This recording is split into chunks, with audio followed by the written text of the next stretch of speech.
Welcome into the Skol Purple podcast. It is good to be with you here in week 3 of the 2023 NFL season. I'm Carson, as it says below. Tony joining me for a Chargers preview. We were hoping to have somebody from the Chargers join us, but unfortunately, due to scheduling, we weren't able to quite get that to work. And also, some other unforeseen circumstances going on as well, but you're stuck with us. So if you didn't know that by now, well, now you can unsubscribe if you need to. We apologize in advance. That's right. But no, it's good to be with everybody here to talk about the Vikings and Chargers game that's coming up on Sunday. And yours truly will be in attendance for that game. So I'm looking forward to getting back to US Bank Stadium for the first time since 2017. The miracle season, baby. That was the last time I was there. That's when they beat the Ravens, I think, that year. That was still when Joe Flacco was the starting quarterback for the Ravens that year. I don't know if you knew that, but I think that was his final year, and then Lamar took over the following year, I want to say. So, and that makes sense from a timeline perspective. Yep. Yeah.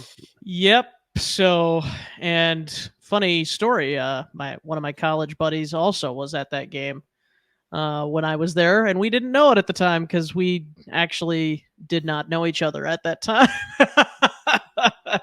So, there you go. Fun little history for you on the Skol Purple podcast. But before we get into the Chargers, the Chargers, Powder Blues, all the Arnold Schwarzenegger Chargers references you can make.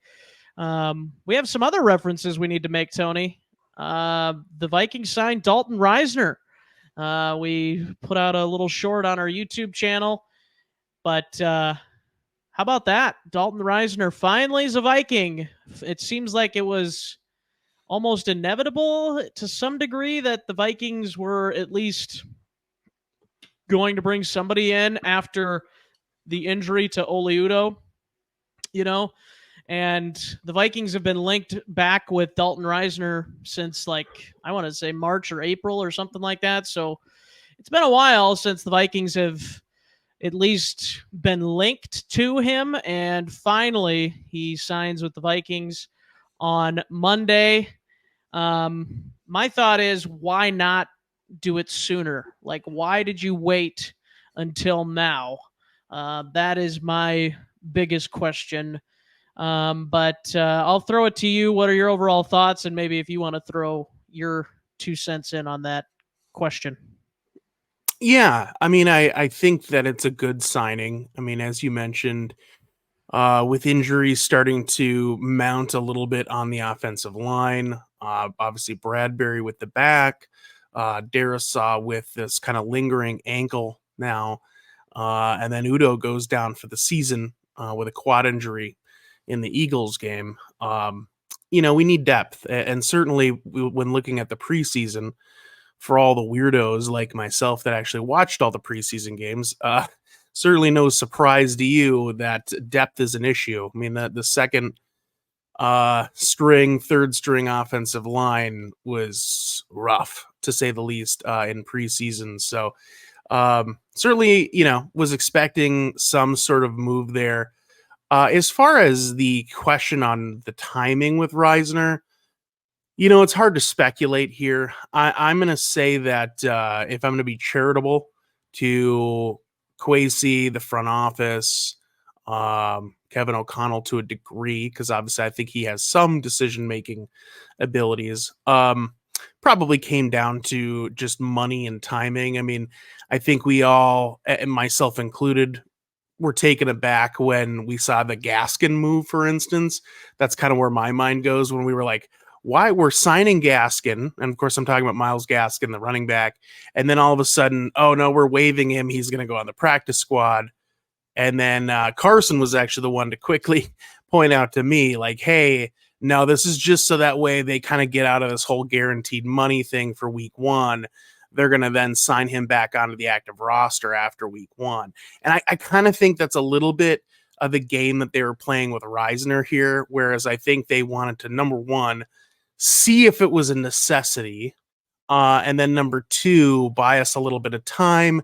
The price of admission to the Risner show probably goes down a little bit once games start getting played, and then you probably also aren't on the hook for some of that guaranteed money that might be there if he were on the active roster to start week 1. So I think there was just a lot of factors in play there, and if I were to have to guess, and it's speculation, that would be the reasoning I kind of see.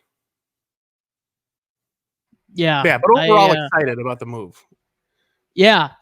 Well, I think there's some skeptics out there, and I don't think that should be totally thrown away. But Dalton Risner, just want to point this out. He's got a deal that's worth up to $4 million, and he's guaranteed $2.5 million. So that's from the Twitters or the X's, I guess. Calling it the X's now. The X-verse. There you go. Yeah. Yep. So, congratulations to the latest Twitter verification to Tony, by the way. Yeah, I got the old blue check mark. There it is. Did you want to make a speech at this time? I don't have one prepared, but joke's on Elon. That's all I can say. No, I'm just kidding. Well, it's I think it's a good signing because it's hard to get worse than what you were at right guard at this point. I mean, like I've said to you, Tony, I think multiple times, and I've probably even said on the show, not only was Ed Ingram the worst guard in football last year, he was one of the worst, and I think he graded out as the worst offensive linemen in the entire league.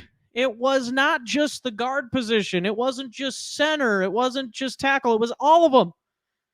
Like, that's how bad he was a season ago, and I get it. He was a rookie and all this stuff, and it's like, well, things really, haven't improved too much at this point. So it's like, they needed to make some move, but I think this is actually more in relation to the Oli Udoh injury, which I don't think a lot of people are talking about. Like, that's the big reason why this move was made. I'm not 100% sure if this move gets made if Udoh is still healthy. I would question that. Now, could it have happened eventually still? Absolutely. But so I'm just kind of throwing that out there too. But yes, there probably is a reason that he was not signed. I think part of it was opportunity. He wanted the right opportunity.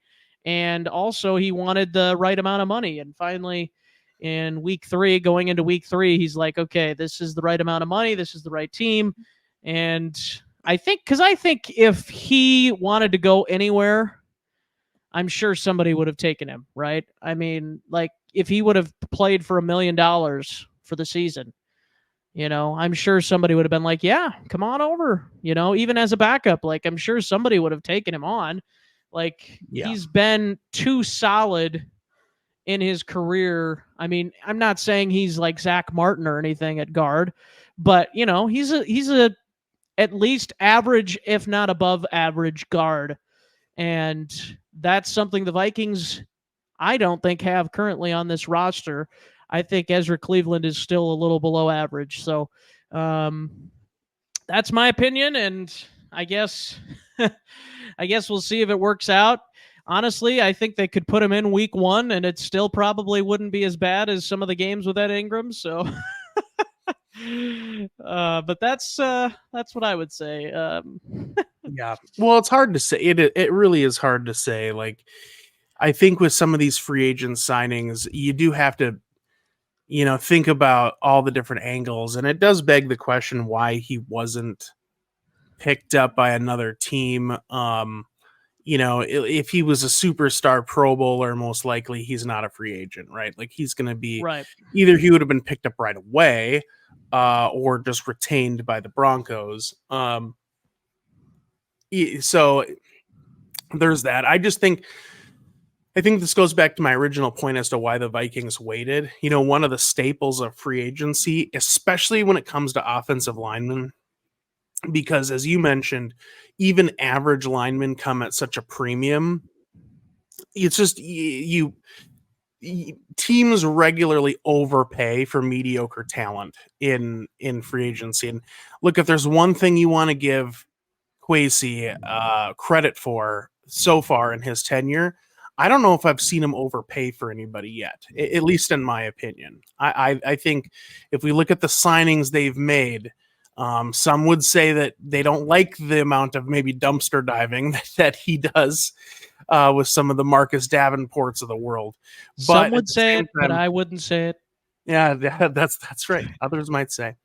But it is one of those things where, he's looking for value. And I think with Risner, there was maybe a situation where the value was there from a play perspective, but the price tag wasn't palatable at that time.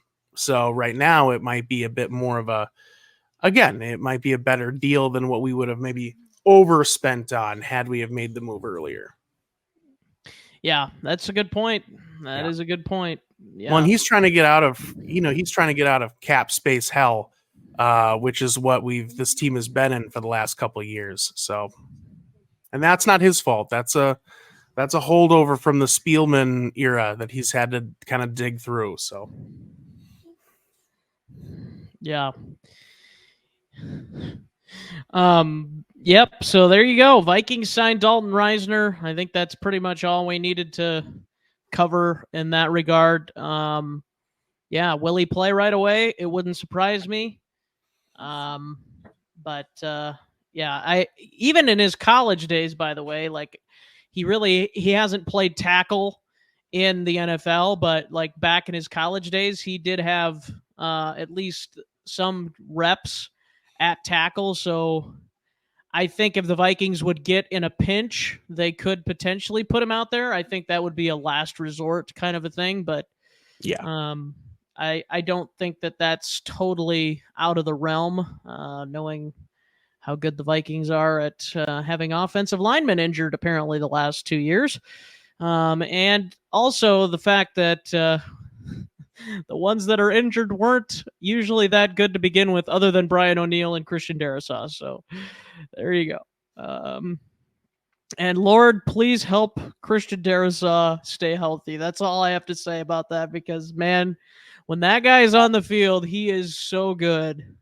And when he's not, things are not good for the Vikings offense usually. So, but yeah, I guess anything else you want to add on the offensive line before we dive into this Chargers preview, Tony? No, I'm ready to start talking about the Bolts. The Bolts. So the Los Angeles Chargers come into US Bank Stadium on Sunday. Looking forward to going to the game. Both teams are 0-2, and it's going to be interesting to see how both of these teams come out, if they're both ready to bounce back, or if one team just is ready to bounce back and the other isn't. I'm kind of curious to see what the mentality is from both sidelines, Tony. I don't know what to kind of expect from that perspective. But before we get into it, here's the series history. I had to throw this together for you guys. The series history: the Vikings lead the all-time series 8-6. The Vikings have won 3 straight in the series. Vikings have a 5-3 record when playing the Chargers at home. This is the first time for the Chargers at US Bank Stadium. First game. And then the last game these two teams played, Vikings won 27-20 back on November 14 of 2021. So there you have it. The Vikings and Chargers series history. But Tony, I guess just throw it to you real quick for your initial thoughts. What do you see in this game? Yeah, I mean, well, first off, for those that are privy to the betting lines, this game right now is sitting at even, so there is no movement either way. It is an even line right now. Over under those 54, so Vegas is expecting a lot of scoring, which isn't a surprise to me. It's going to be quite the, I think, explosive day offensively, hopefully for both teams. Just have to hope that the Vikings come away with a victory. I agree with you, though. I mean, these are two teams, both 0-2, that need to find a way to get a victory, and it's been kind of a similar story. I mean, different. Obviously, each team is unique, but the Chargers have been in these games that they've played. They just can't find a way to win. I think the thing with the Chargers is this dates back to last year, where they just can't seem to close out games. Whereas with the Vikings, we've kind of just found that bug through these first two games. Whereas last year, we kind of had that issue where we were finding ways to win games we probably shouldn't. It's similar tales for these teams, but certainly I'm hopeful for the Vikings. I feel like the Vikings, because of the fact that we do have a season full of finding ways to win games, I do think the Vikings come out victorious. And I know I've been very critical of them the last 2 weeks, but sometimes you just go with your gut. And my gut's telling me one thing: Taco Bell was probably a bad choice tonight. Two, that the Vikings, I think, are going to be coming away with their first victory here on Sunday. Yeah, I tell you what, if it's not a victorious Vikings Sunday, and obviously you could say the same for the Chargers, but things kind of look a little bleak after that. I mean, yeah, you probably win at Carolina. And I don't even feel 100% confident saying that, because I do think Carolina's defense is pretty decent, and if they're able to run the ball effectively, which could be the case, then that could make it pretty easy for Bryce Young. But that is kind of where I'm at with that. But anyways, I will say, I think the running game for the Chargers does worry me a little bit. The good news, but also bad news, is that Austin Eckler is not going to probably play this game. So it'll be Joshua Kelly, who's actually pretty solid number 2. But Austin Eckler being out of this game, more than likely, I think it is at this point. I don't think it's 100% confirmed. But that actually helps the Vikings, unfortunately, because you'd love to play against the best or whatever. But yeah, I mean, you can't. You got to take your victories when you can get them too. So, yeah, I guess. What are your thoughts on the Vikings trying to defend this Chargers running attack? I mean, it's the nice thing is, I would say, is that the the nice thing is that the Vikings will not have to face quite as good of an offensive line. The Chargers' offensive line's a little bit below the Philadelphia Eagles, so there you go. Yeah, I would say that, I mean, it worries me every week until they prove that they have an answer for the run game. I don't really care who it is at this point. I mean, I wouldn't say that the Bucs are an incredibly amazing running football team, even though that offensive line isn't too terribly bad.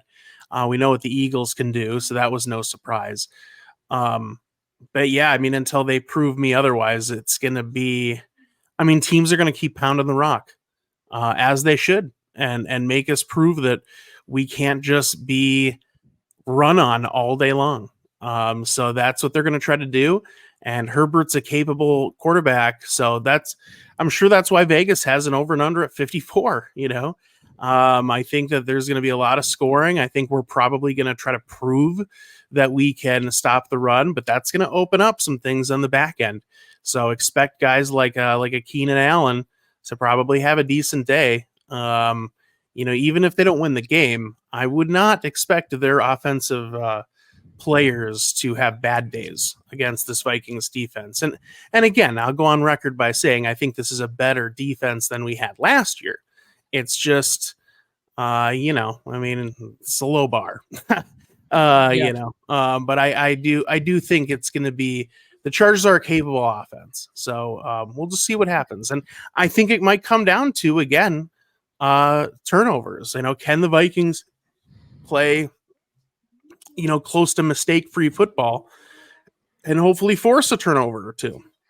That could be the biggest difference in the game, as it should in every game, but we gotta stop the sloppy play. So playing a tight, disciplined football game for the Vikings is key, and then hopefully again we can force them into some mistakes.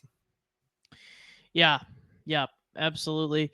So I'm gonna question you a little bit here. Play a little game I've come up in my head with. It's not the greatest title, but if this, then that.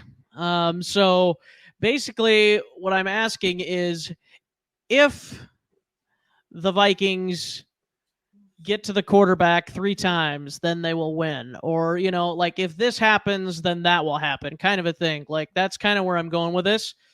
Sure. So where would you put this? What would you say if what the Vikings will win? What would that one thing be if you had to limit it to one, or you could do 2 things? No, I've got one in my head, and it's going to go right to the last point I just made. If the Vikings win the turnover battle, they will win the game. Yeah. That's going to be the key. I know that's a little bit of low hanging fruit, but after the last 2 weeks, my goodness, what are we at? -6 in the turnover margin or something like that. So, if the Vikings win the turnover battle, we will win this game. How about this one? If the Vikings rush for more yards than the Chargers, they will win the game. How about that one? That one seems very unlikely. You never know. I don't think that necessarily means that the Vikings lose if they don't outrush the Chargers, but I'm just saying, if they do outrush the Chargers, that means the Vikings did a lot right, I think. I'm most likely, hopefully, because they're running the clock out, or, moving the line of scrimmage and things like that. So I guess the 2 X factors before we get to the prediction for the game, 2 X factors on that Chargers defense. Obviously, you got to mention Joey Bosa, and old friend from the Bears, Khalil Mack, is also there with the Chargers, coming back to play the Vikings. So the good news is, if they're both on the outside and both Darrisaw and O'Neal are playing, then it shouldn't be too big of a problem. However, if they start to rotate those guys inside, Tony, and try and expose that interior offensive line, then we could have an issue. What is your thoughts on the Vikings offensive line versus Bosa and Mack? Yeah, it's going to be a challenge. But, I said the same thing last week against the Eagles, and while it was a challenge, it wasn't as much of a factor as I thought it was going to be. Like, I really thought they were going to be just blowing up our line on every down almost, right? So the fact that I thought that there were at least opportunities there, and some of it's them bringing in help and what have you, I have confidence that if we can handle that interior D line that Philadelphia has, which is a heck of a D line that they have, it's going to be hard to match that for another opponent. So I would say the task that they'll have this weekend, while it is challenging, I'd say it's still not as challenging as what they had against the Eagles. And we still had opportunities to win that game. So, yeah, there you go.